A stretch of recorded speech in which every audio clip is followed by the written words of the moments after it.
दोस्तों, काफ़ी अरसों के बाद आज आपसे कुछ बात करने का दिल चाहा। हालांकि बहुत सारी बंदिशें हमारे ऊपर लगी हुई है। सरकार, तानाशाही या वो लोग जो लोग बोलना चाहते हैं, जो कुछ लोग निर्माण की बात करना चाहते हैं, जो लोग समाज में मानवता, इंसानियत, ह्यूमैनिटी और पीस कीपिंग का काम करते हैं, उन्हें किसी न किसी तरह से दबाने और मुंह बंद करने की जो मुहिम चल रही है, ये ठीक नहीं है। लेकिन फिर भी हम आपसे बीच बीच में कुछ बात करते हैं। सोशल मीडिया हमारा सक्रिय है। हमारा all India human rights association का हेडक्वार्टर कोविड-19 की वजह से सफ़र कर रहा है, लेकिन कभी हमने बंद नहीं किया। लगातार हम इस पे काम कर रहे हैं और जहाँ जितना जिसे मदद मिलनी चाहिए, चाहे उनको मोरल सपोर्ट चाहिए, हम लोग उन्हें दे रहे हैं। हमारे जो मेंबरशिप का होता है, रिन्यूअल का, कार्ड का, वो सारे प्रोसेस चल रहे हैं। बहुत सारे लिटरेचर्स हम लोगों ने बनाकर लोगों तक पहुंचा रहे हैं। आज मेरा दिल जो है वो ये कहना है कि ओशो, आचार्य रजनीश जी ने कभी कहा था कि यह जीवन क्या है। एक मुर्दों की नगरी है, इसको बस्ती ना कहो, इसे मरकट कहो। कोई आज मरा, कोई कल मरा, कोई परसों मरा, कोई पहले मर चुका है, कोई पीछे मर चुका। कतार लगी है मरने वालों की, जिसका नंबर आया चला गया। लेकिन दुर्भाग्य या बड़ी हैरानी होती है कि ऐसी हालत में भी जो कुर्सी के ललायत हैं, लोभी हैं, या वो भारत या समाज के निर्माण नहीं बल्कि विनाश करना चाहते हैं, और पता नहीं वो क्या सोच लेकर करके जी रहे हैं। ऐसे लोग सिर्फ कुर्सी को बचाने के लिए एन कैन प्रकार तरीके से लगे हुए हैं और पूरी जोड़ और शोर से लगे हुए हैं। उनको कोई परवाह नहीं है कि वो मरेंगे या नहीं मरेंगे, लेकिन लोगों को खूब मार मार के मरेंगे, ऐसा उन्होंने शायद मान लिया है। और यही वजह है कि 5 राज्यों का चुनाव हो या कई राज्यों में पंचायती चुनाव हो, वहाँ सरकार जोर शोर से अपनी ताकत, जो सत्ता में बैठे हैं, जो बड़े दबंग लोग हैं, जो बड़ी कॉरपोरेट पार्टियां हैं, वो लगी हुई हैं। और हमारी 140 करोड़ की आबादी मूक दर्शक बन कर करके, चंद पैसे ले करके, चंद शराब की बोतलें ले कर करके, क्षणिक सुविधा प्राप्त कर करके लोकतंत्र को बेचने में लगी हुई है। और इसीलिए मैंने बहुत बार कहा कि अगर इस लोकतंत्र को बचाना चाहते हो, अगर आप इसे सुंदर करना चाहते हो, अगर भारत का निर्माण करना चाहते हो, तो आपको आवाज़ उठानी होगी मानवीय मूल्यों, अपने मूल्यों के लिए। क्योंकि पृथ्वी के ऊपर सिर्फ 2 ही जात है, वो मनुष्य है। मनुष्य में एक नर और एक मादा। बाकी जो भी सिस्टमें हैं, जात पात, ऊंच नीच, धर्म, पर्दा, ये सब हमारे लोगों द्वारा बनाए गए हैं और उस पर व्यापार, उस पर जो है दुकानदारी चल रही है, आप सब समझते हैं। लेकिन आस्था अनास्था के बीच में फंसे होने की वजह से आप कुछ बोल नहीं पाते, और जब आप नहीं बोलते तो आप भी कहीं ना कहीं समाज के दोषी हैं। मेरे दोस्तों, मैंने कहा कि पॉलिटिकल अमेंडमेंट एक्ट होनी चाहिए, जिसके अंदर जितने भी भ्रष्टाचारी हैं, व्यभिचारी हैं, आतंकवादी हैं, उन पे बहुत सारे केसेज हैं, समाज के वो गलत तत्व के लोग हैं, उनका नॉमिनेशन नहीं होना चाहिए, रद्द हो जाना चाहिए। इसका पावर इलेक्शन कमीशन को होना चाहिए और चाहे वो किसी भी पार्टी का हो, चाहे वो निर्दलीय हो या किसी पार्टी का हो, वो नहीं होना चाहिए। साथ में मैं कहा कि अगर आप लोकतंत्र को मजबूत करना है तो नोटा नहीं बल्कि रिकॉल सिस्टम होना चाहिए, ताकि जनता को, जनता का राजा या जनता के द्वारा जो जनप्रतिनिधि चुने जाते हैं उनके अधिकारों का हनन न हो और जनता अपने आप को ठगा महसूस न करे। साथ में मैंने ये कहा कि जो ईवीएम का जो खेल होता है, इसमें मशीन में जो गड़बड़ी है, ये मशीन के साथ जो छेड़छाड़ होता है, इसके लिए ईवीएम हटा देनी चाहिए। एक नया विकल्प, एक नया सिस्टम, चाहे वो बैलेट का हो या अन्य, उन रास्तों को अपनाते हुए जनता के हितों को देखकर काम करना चाहिए। और साथ में मैंने ये भी कहा कि जो सत्ता में, चाहे वो केंद्र सरकार में हो या चाहे राज्य सरकार में हो, जो सत्ता में है उन्हें चुनाव प्रचार से दूर रखना चाहिए, दूर होना चाहिए, उस पर बंदिश होनी चाहिए। क्योंकि जो चुनाव प्रचार में जो सरकारी तंत्र, चाहे वो केंद्र का या राज्य का होते हैं, वो जब जाते हैं तो करोड़ों करोड़ का, अरबों रुपये का खर्च होता है, उसमें मशीनरी लगी रहती है और वो जो है पैसे के दम पर अपना जो है ताकत दिखा करके जनता को गुमराह करती है, उसको खरीदती है। ये भी जो है एक बहुत बड़ी अवमानना है, इस पे रोक लगनी चाहिए, तभी लोकतंत्र सही तरीके से बच सकता है। और जो निर्दलीय हैं या छोटी पार्टियां हैं, उसमें जो अच्छे सच्चे लोग हैं, जो देश की सेवा करना चाहते हैं, पढ़े लिखे लोग हैं, जो समाज सेवा किया है, उनको आगे आने का मौका मिलना चाहिए। तो इन सारी चीज़ों के लिए की हमने बात की है, जिसमें व्यवस्था परिवर्तन का एक आगाज़ है और उस पे जो हमारे जो आंदोलनकारी हैं, जो देश के हित में सोचने वाले लोग हैं, जो समाज में काम कर रहे हैं, उनको आगे आना चाहिए और सबको मिल कर करके अच्छे सच्चे लोगों को चुन कर करके 543 कैंडिडेट खड़ा करना चाहिए, चाहे वो बीजेपी का हो, चाहे कांग्रेस का हो या अन्य किसी भी पार्टी का हो या निर्दलीय हो या छोटी पार्टी हो, लेकिन अच्छे सच्चे लोगों का एक लिस्ट बना करके एक उसको, जिसको हम कहते हैं महागठबंधन के स्टाइल में, वो सारे लोगों का लिस्ट बनाकर उस पर वह काम करना चाहिए और उनको जो है आने का मौका देना चाहिए। आप समझदार हैं, आप ज्ञानी हैं, आप बेहतर समझते हैं और इस पर काम करना चाहिए। मैंने कहा कि आज जो ये बीमारियां हैं, ये जो पर्यावरण का जो मार है, ये शहरों में ज़्यादा है, देहातों में कम है।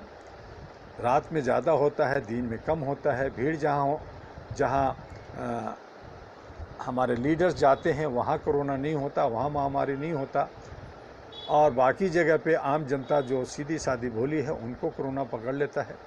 तो ये सब के पीछे क्या राज है, ये तो आप लोग जाने, लेकिन मैं इतना कहना चाहूँगा कि जब तक पर्यावरण शुद्ध नहीं होगा, जब तक हमारे खान पान, हमारे रहन सहन शुद्ध नहीं होगा, हम इस तरह की महामारियों का दो चार होते रहेंगे। और इसके लिए ज़रूरी है कि जो हमारे भारत के जो कृषि प्रधान देश है, उस देश के अंदर बहुत सारी नदियां हैं, उन नदियों को जोड़ दिया जाए और उसमें जो कल पानी बहेंगे, वहाँ का जो वातावरण शुद्ध होगा, उससे जो है पानी हमें सारे मनुष्य को, चाहे वो किसी भी जाति समुदाय के लोग हों, उन्हें पानी मिलेगा, रहने का जगह मिलेगा, बहुत सारे रोज़गार हमारे नौजवानों को मिलेगा, हमारे व्यापारियों को हमें बहुत सारे रोज़गार मिलेंगे और सरकार को अरबों खरबों रुपये जो है उनको धनराशि मिलेगा, जिससे वो शासन प्रशासन सही तरीके से कर सकते हैं। वहाँ पे किसी तरह का चोरी चकारी या भ्रष्टाचार करने की आवश्यकता नहीं पड़ेगी। तो इस तरह से मैंने कहा कि भारत के तमाम जो नदियाँ हैं उनको जोड़ा जाए, उसकी सौंदर्यीकरण किया जाए, उसमें उसको जो है पर्यटक स्थल बनाया जाए।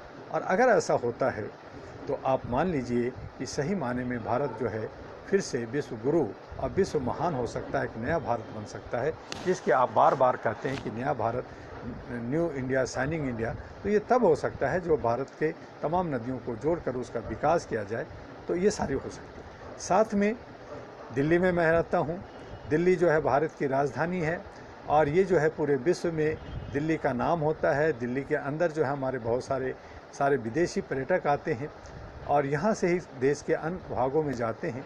तो दिल्ली के जो दिल्ली भाषा है वो जमुना के किनारे बसा है। वैसे तो सारी नदी, सारे जो है शहर, ये हमारी जो सभ्यता है वो नदियों के किनारे ही बसा और पनपा, और आज वो सभी नदियाँ नाले हैं, इसलिए उनको जोड़ने की बात किया।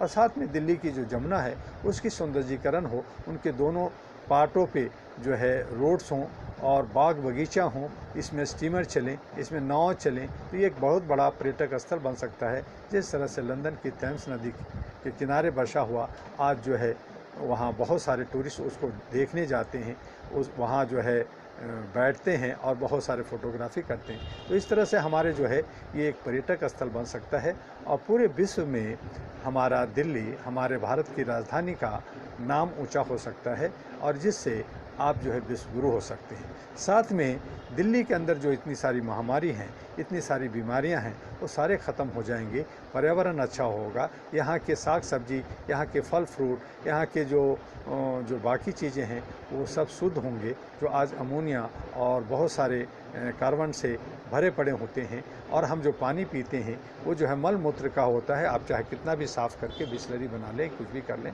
वो फिर भी उसके अंदर कीटाणु होता है और उससे बहुत सारी बीमारियां होती हैं। तो उनसे बच करके हम करोड़ों करोड़ रुपए बचा सकते हैं, बहुत सारे लोगों की जीवन बचा सकते हैं, और इस तरह से हम लोग जो है एक तरफ भारत को विश्व गुरु बना सकते हैं, दूसरी तरफ आपके आय का बहुत सारे रास्ते निकलते हैं, बहुत सारे बेरोज़गारों को रोज़गार मिलता है, और हमारे जो किसान जो भारत के अंदर 94% थे, आज उसे तोड़ करके जो हमारे जो जनप्रतिनिधि, हमारे जो लीडर हैं, उनकी शक्तियों को तोड़कर आज लगातार तोड़ रहे हैं, और वो जो है 60-61% रह गए हैं। तो ये जो तोड़ने की साजिश कर करके हमारी जो कृषि प्रधान को ख़राब करने की साजिश कर रहे हैं, ये जो है इसके लिए हमें किसानों को जगाना होगा, उसके लिए जन संवाद करना होगा, नौजवानों को जागना होगा, हमारे जो सैनिक हैं उनको जागना होगा, बल्कि उनको पिटलग्गू होकर करके सरकार को साथ ना देते हुए जनता के हित में, चूँकि जनता का शासन होता है, जनता का ये लोकतंत्र है, तो उससे साथ देते हुए आगे बढ़ना चाहिए। और इसीलिए दिल्ली के जमुना कोस की सौंदर्यीकरण और भारत के सभी नदियों को जोड़ते हुए निर्माण की बात अगर करें तो हमारे के यहाँ कोई रोजगार की कमी नहीं होगी और विकास होगा, निर्माण होगा। तो ये एक पार्ट है जो उसको करना है, और साथ में जो व्यवस्था परिवर्तन है, जिसको चलाने वाले जो लोग हैं वो अच्छे लोग हों, उसके लिए पाक की हमने बात की है। हमने बिना किसी भेदभाव का, बिना किसी जात पात का हम इसको काम करना चाहते हैं। आज जो समाज के अंदर, आज जो भारत के अंदर कुछ लोग जो है दलित, शोषित, ऊंच नीच और जात और ये और वो, और कहीं गांधीवादी, कहीं कर्पूरी ठाकुर, कभी अम्बेडकरवादी, कभी मनुवादी, कभी जो है मूल निवासी, तो इस तरह से जो काम कर रहे हैं, ये सब जो है ये साजिशन के तहत जिन लोगों जो साजिश कर रखे हैं कि इनको ज़्यादा से ज़्यादा तोड़ा जाए, वो खुश हो रहे हैं। और आप जो है सोच रहे हैं कि मैं अपने समाज को जगा रहा हूँ, नहीं, बल्कि आप उनके साजिश का शिकार हो रहे हैं। तो आप उनसे बचना होगा। हम तमाम लोगों को एक संप्रभुता, एकता को मानते हुए हम जो है सभी को लेकर करके भारत के अंदर एक राष्ट्रीय सोच बना करके, एक अच्छा एक माहौल बना करके और सभी को साथ लेकर करके हम सब एक हैं कि नारा लेते हुए आगे हमें बढ़ना होगा। और इसी के साथ हम सबको अपने जीवन को भी बचाना है। जितना भी जीवन है, आज हम हैं, कल ना होंगे, कल जो थे आज नहीं हैं, तो यही सारा एक चक्र चल रहा है। तो जो ओशो ने जो हमें कहा कि ये मुर्दों की नगरी है, इससे आप सबक सीखिए और इसे जो है एक बागीचा बनाइए, एक सुंदर बनाइए, ताकि हम जब जाएं यहाँ से तो हमारे पीछे की जो जनरेशन है, हमारे जो आने वाले जो नौहाल बच्चे हैं, जो ग्रसित होते हैं तमाम बीमारियों से। आप देखिए कि छोटा छोटा बच्चे में बहुत डांस करने की, गाने की, उछल कूद करने की बहुत कैपेसिटी होती है। यंग लड़कों तक जो है बहुत उनके पास हर कुछ करने की एक शक्ति होती है, लेकिन धीरे धीरे हर मनुष्य जो है बीमार होता है, कमज़ोर हो जाता है और उसकी शक्ति विक्षीण हो जाती है।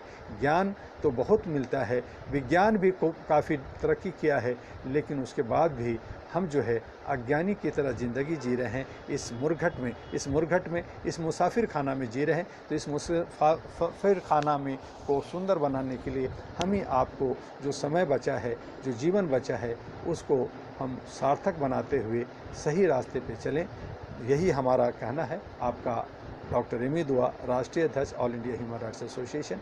बाकी जो है आप सभी लोग लोकतंत्र को बचाएं। भारत हमारा आज़ाद नहीं है। 75वीं वर्षगांठ 15 अगस्त को 1921 को मनाने जा रहे हैं, लेकिन 99 साल की लीज पे ये भारत, ये यहाँ के जो नेता हैं, ये सब देश को बेच रखा है।